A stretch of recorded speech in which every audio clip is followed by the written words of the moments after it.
I don't really agree with the mentality that it's Atlanta. I mean, I'm gonna take that back, because I would say most of the friends that I've met here that I've kept have not been from Atlanta or Georgia.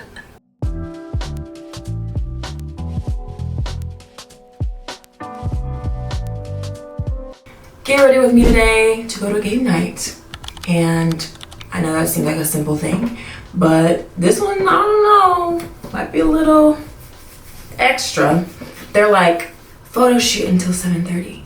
That's suspicious. Where am I going again? You said game night? Attire casual.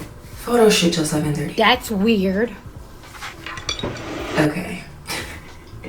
So, we're doing a slick back today. I just took down some braids and I feel like a slick back will be pretty easy because I didn't want to wash it yet. I kind of took them down too soon, so my hair is not that dirty. But I was like, Ninja, if you want to come in, come in. My cat always feels left out. Like if he's not next to me, like if I close the door on him, he's like, excuse me, why can't I come in? Here he is, the most beautiful orange cat you'll ever see. Right, Ninja? He doesn't like to be held. Let's get the products. Shit. Yo, that was crazy. The stress. Are we good? This fucking squeaking? Oh my gosh. You know what? We're switching locations. Okay, y'all. I didn't want to do all this because then I had to get my lighting because I'm not in the bathroom anymore. Let's get into this hair today. Oh, I need to be lower a little bit. Y'all, I'm too tall. Sometimes I'm just too tall. So yeah, just took down my braids. And honestly, I like doing a slick back when my hair is stretched out and not when it's wet. I like to use Gorilla Snot and Eco Styler. And then I do want to wet it just a little bit so it's damp but not like wet. So I just use Cantu's. Oh my gosh, how do they do it? Cantu Eco Styler. I've always wanted to do this. Moco Gorilla Snot. Then you're gonna need lots of hair ties. You need this kind of brush, hard ass brush, and for your parting, which we're starting with. That's pretty darn good already. Ooh, crisp.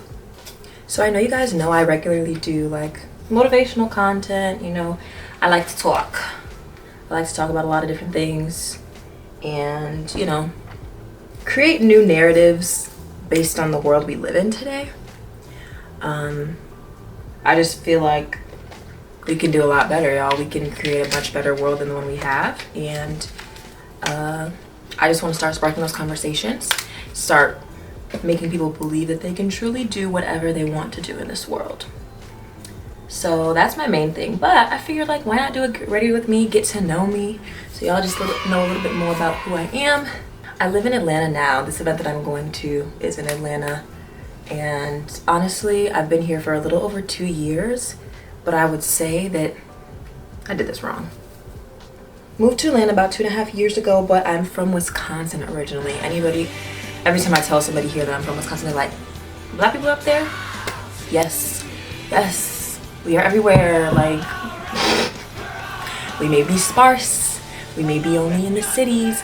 So yeah, I'm going to this event and I feel like it's nice because I'm finally going to more things where there are like-minded people. And when I moved here, I didn't really know anyone. I had a couple family members, but I didn't have any friends really, except this one girl who we actually ended up having a falling out anyways, because we're not gonna talk about it. But I didn't know anyone, so like when I would go to events and I would do things, I would kind of just like make friends. I feel like I'm a very open person and open to all personality types, and like we don't necessarily have to do the same thing to be friends. So I don't know, I kind of be friends with any and everybody, and it wasn't a bad thing. Like, okay, I won't say any and everybody, I would say kind people who were nice to me. Like, it was never that kind of friendship that I'm like, oh, I'm letting people treat me any kind of way, but it was like, oh, I just want more people who are on a path towards doing something in this world. And like, that doesn't mean I'm not going to be friends with you, but I want to grow myself in that way. So I also need to find friends who want to do that. Like, I love my friends who I just go out with, or who I just have, you know, good conversations with. I can still have deep conversations with. But on the other hand, I want people who are like entrepreneurial minded, who want to make an impact on the world, who are big, like thinking big, thinking that they can change the world. And I want to know more people like that. That's slightly why I start these conversations online, because I want you guys, I want to garner that kind of community. I feel like I just have started doing that, being 2 years in. Like, some friendships have come and gone in Atlanta. I know people talk about friends in Atlanta all the time, and like, is it hard to make friends? And I don't, yes and no. Okay, just so y'all know, I'm gonna start in the back. And the key to this is like layering. You just, like, I'm taking it down, and I'm gonna take this, and I'm gonna douse this in gel and tighten it, comb it out, and put it in a pony. And we're gonna layer, layer, layer. And that's how you get a good slick back. So I'm just gonna start doing that and continue the story.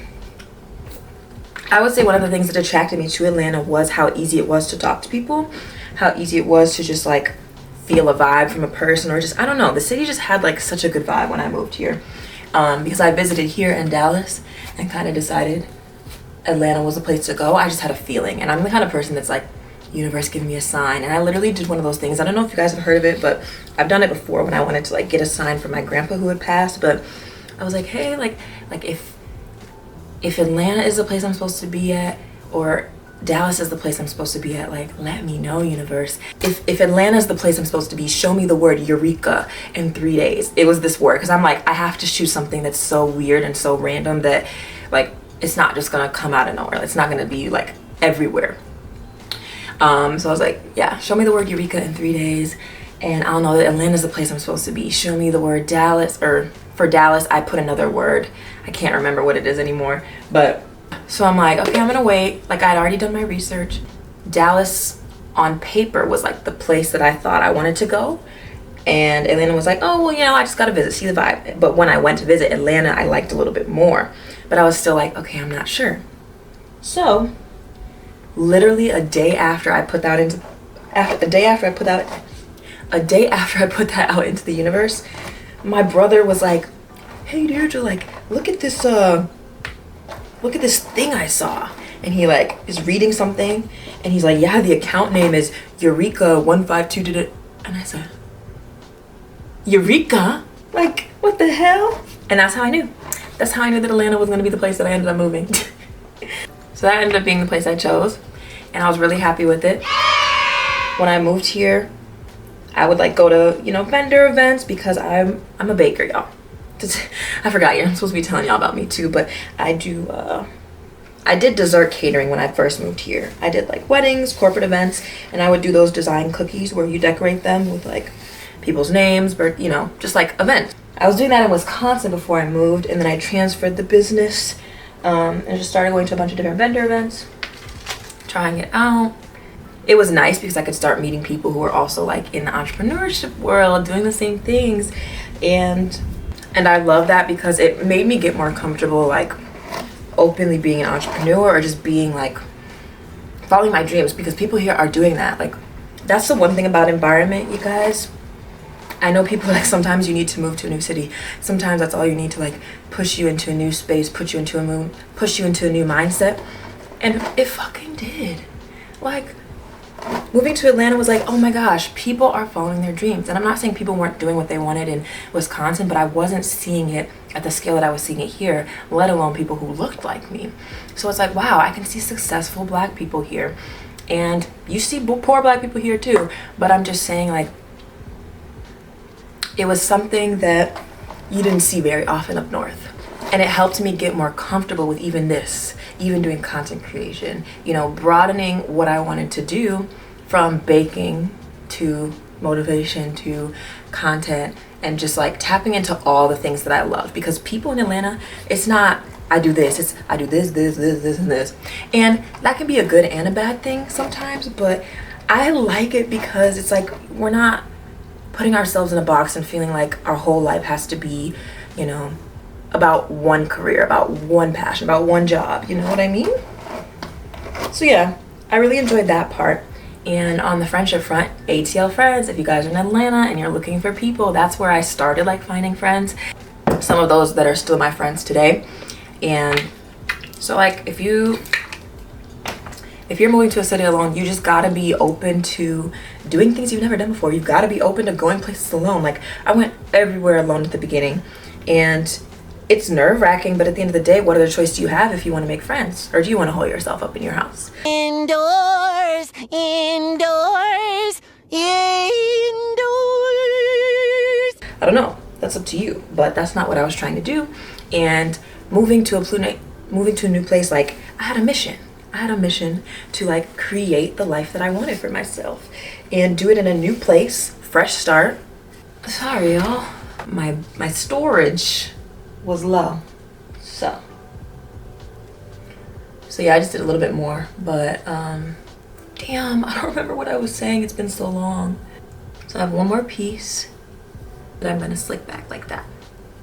I wouldn't say it's hard, but finding the right friends I think can be difficult. And I feel like people say that in Atlanta all the time, but I feel like that's anywhere you live. Like if you don't have a set of like friends that you've had growing up that you want to continue to grow with and are like really good friends, then I think for anyone it's hard to make friends when you're an adult.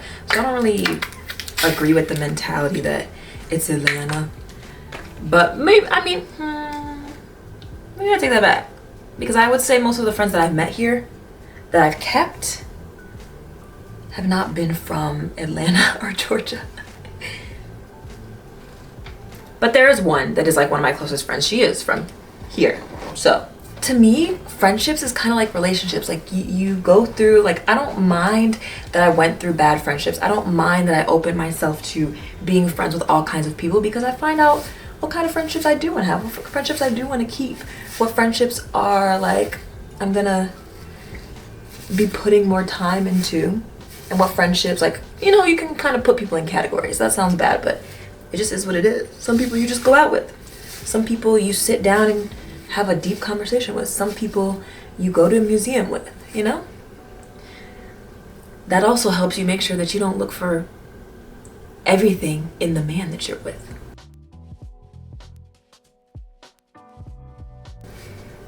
So yeah, ATL Friends was a nice place to start. But, you know, then I was still looking for those people that were like truly entrepreneurs. And this is what I mean by that, is because you can find a lot of people who are doing the entrepreneurial thing but have yet to like show consistent discipline, like longevity. And I wanted to find some people that were actually doing that, because I myself take that stuff seriously. Because there's a lot of people that will be like, oh, we should do this together, we should do that together. Do you know what it takes? Do you know what it takes to do a podcast? Do you know what it takes to like truly start this business venture? To truly like be, I don't know, in it. And so like that is what I was looking for. I think it's important for a lot of entrepreneurs to have other entrepreneurial friends, especially when you're doing everything by yourself at first. You don't have a job where you're already meeting people who you can learn from, who can teach you things, and you can also give them things to learn from as well. Because it's like very much a solo thing at the beginning. So that's what I was looking for. And I feel like only about a year in, I started being a little more intentional. But yeah, I went through like a rough patch, y'all. Like I didn't know what I was doing. I didn't know where I was going. And I was dating someone at the time, which probably was a good thing. I think we were both, you know, trying to get places in life, going through shit. But and I had like isolated myself for a while, which I feel like was kind of okay, because it kind of made me reevaluate the things that I was looking for. So as I was saying, guys, just know that the way my brain works, we're gonna hop back and forth from different conversations. It's not gonna be, you know, it's not gonna be put together right now. So as I was saying, I was doing dessert catering and it wasn't really working out. I was kind of going into a little bit of a negative when it came to investing into my business. And it just wasn't getting the return on investment on a lot of the vendor events I went to, because I don't know what it was, but here, they're scammers. Stereotype about Atlanta, scammers. So it's just like, you know, people want to charge all this money sometimes for things, and it's not worth it. I'm not saying you should charge like pennies for what you're doing, but make sure you're actually giving people value. Bombastic side-eyeing. And that's what I didn't like. So it's like, you want me to pay $75 for this vendor event, but you're bringing in 100 people. So I'm already paying $75. Granted, based on that 100 people, you should think as a business owner about 30% are going to stop at your station. And of that 30%, probably 20% are not going to buy. So what? What do we have there? We have 30 people that are probably going to stop by. And then what's 20% of 30 people? Like 4, 5 people? That's not enough. That is not enough. So it's like I was trying to get a bang for my buck and I wasn't getting it. And it was just like the process of starting a whole new business. Because I came here with no job, but I came with savings because I was living with my parents and I just saved up a lot of money so I could move here, live in my apartment, have the money to pay, just solely work on my business. But I didn't realize how hard that was going to be. So as things were going south, I slowly was like, okay, what else can I do? Like, how can I use my baking skills to like make some more income? And I met these people who are in the baking industry in Atlanta that taught me about food photography and blogging and how bloggers, you know, if you didn't know, a lot of bloggers don't make their own recipes. A lot of bloggers hire other people. A lot of bloggers hire people for their food photography, hire people for their recipe creation, hire people for the whole damn blog and just put their face on it.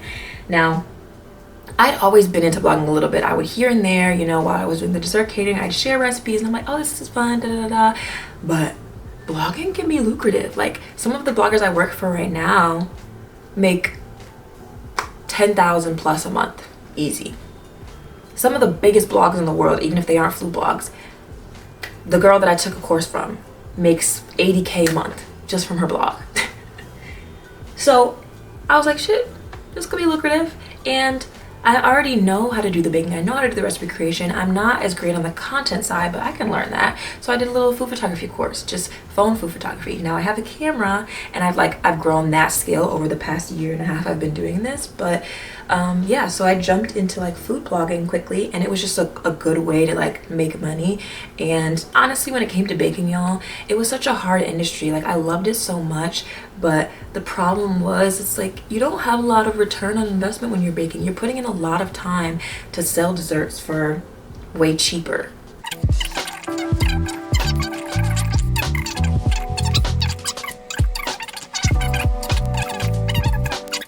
So I really loved it because it kind of like this business as well as the coach that I had when I was doing this course, she like really talked about, if you want to check her out, her name is Kimberly Houston. She does a lot of like coaching, life coaching and stuff like that. Has her own blog too, but she was like telling me about like, oh, like what do you want your life to look like in 5 years? And instead of doing like thinking about what career you wanted, think about how you want to feel, how you want your life to look. And that changed everything for me because I used to just be so honed in on like goals, you know, this is what I want a bakery, I want this and that. But there's also the part of me that wants to travel all the time, that wants to experience all these different places. And if I have a bakery that's just set in stone right now, I can't go anywhere. I have to be at this business and I want something that's gonna like build longevity. And I don't just have a desire to bake, but I have a desire to like inspire people and motivate them to do like all these things. So I just wanted to create something that would let me do all of that together. And that's how I got to my blog, y'all. My blog. Okay, just kidding. I use Target on sprinkles. And wow, I swear this bowl makes things. My phone is scaring the fuck out of me. I was like, okay, we're gonna do blogging now. While I sell to bloggers behind the scenes, meanwhile, I do have a part-time job, y'all, because let me tell you, that first year here, I was spending like I was a tourist. I was doing everything under the sun, dipping into that savings, knowing that it was for my rent. Now, like, I figured things out at the end of the day, but it just wasn't smart. I wasn't doing things the smartest way at the time, and I really just wanted to experience all these things. Lived in Midtown.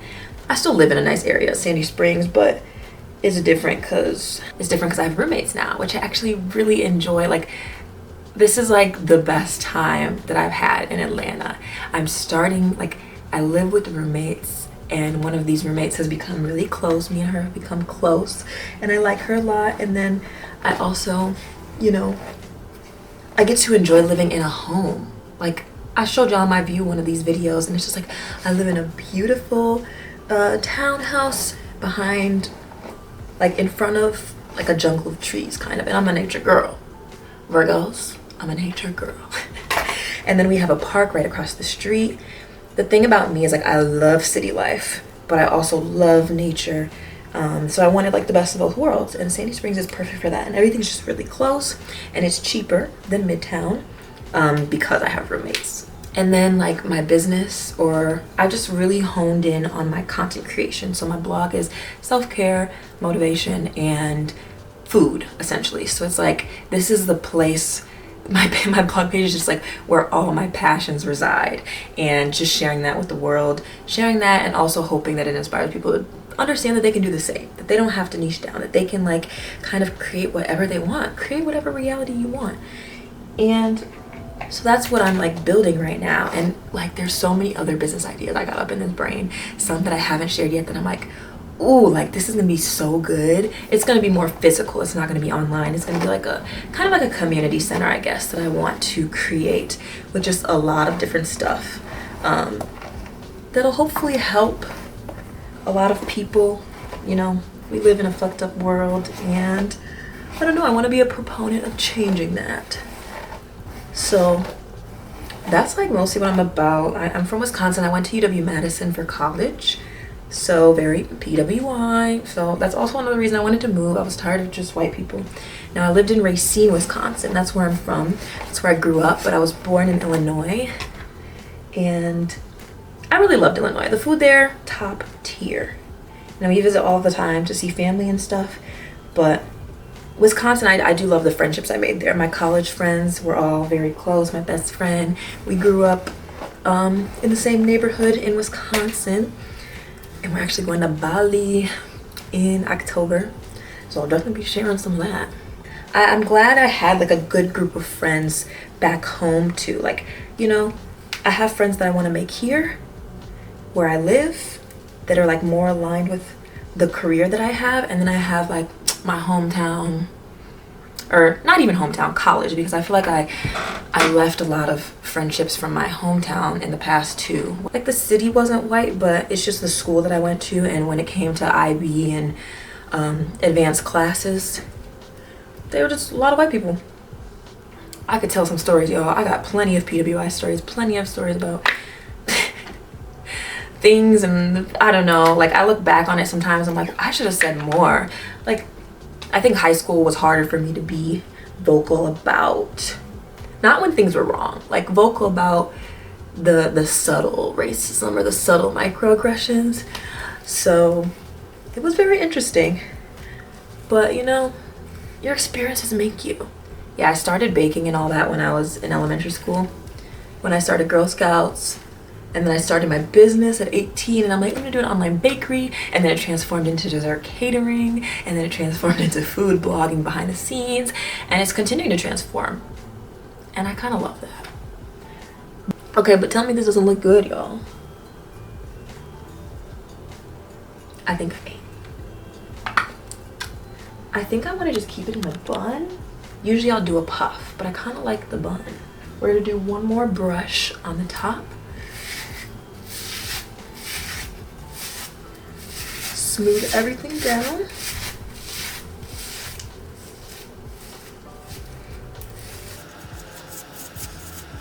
Sometimes I'm like, no, my lip's kind of boring, but actually it's not. It's really not. Like I had a crazy roommate. I got like stopped by the police for stealing shrimp at my college. Like I feel like I've been through like 4 different careers at the age of 24. I used to want to be an accountant. Now I'm here. First time I got drunk, I broke my toe. That was a whole story. Dating as a 6'1" black woman, PDY, is interesting in itself. Yeah, I got plenty of stories, and some of it's like, I don't know if I should say that, like the crazy roommate thing. Like I don't really want her to, I don't know. I'm not that person. I take the high road. So when I do that, I'm like, I'm not gonna bash you. Like my friends will know about it, but the world's not gonna know. So if I tell the story, then it's gonna have to be a little secretive. But that shit was crazy. It was almost like one of those, like it could have been if she was a little bit crazier, it could have been roommate poisoned. Deirdre dead. Poisoned by roommate. Story. But she wasn't that crazy. She was on the verge though. I don't know. It was weird. It was bad. Thank good. Oh my gosh, and like my trip studying abroad in Spain, like what a time. But Spain was like free. I was so free. There it was like No we're going sleep. out. I'm getting drunk. Club. Y'all, Another club. the people I was with kind of crazy too. Wild. It was just wild. I don't know, now that I think about it, I really do have some wild stories, y'all. Anyways, let me know where y'all are from. Let's put on a bandana to slick it down, to seal it in, and then I'm gonna do my edges later, and I'll come back once I have my whole outfit, my makeup done. You guys can see the final look, because if it's gonna be a photo shoot, then I gotta come prepped and ready. When you have a slick back or you're doing your edges, any style where you require laying, you need to use like a cotton bandana. Do not use a silky bandana because that shit's not gonna do anything. Like the silkiness will just ruin the actual edges, where this will keep it like flat. This is gonna lay this shit good, but it's also like, it's gonna lay it very nicely and keep it in place. It's not gonna, I feel like a silk thing will slide it around. So I'll be back when I'm ready. All right.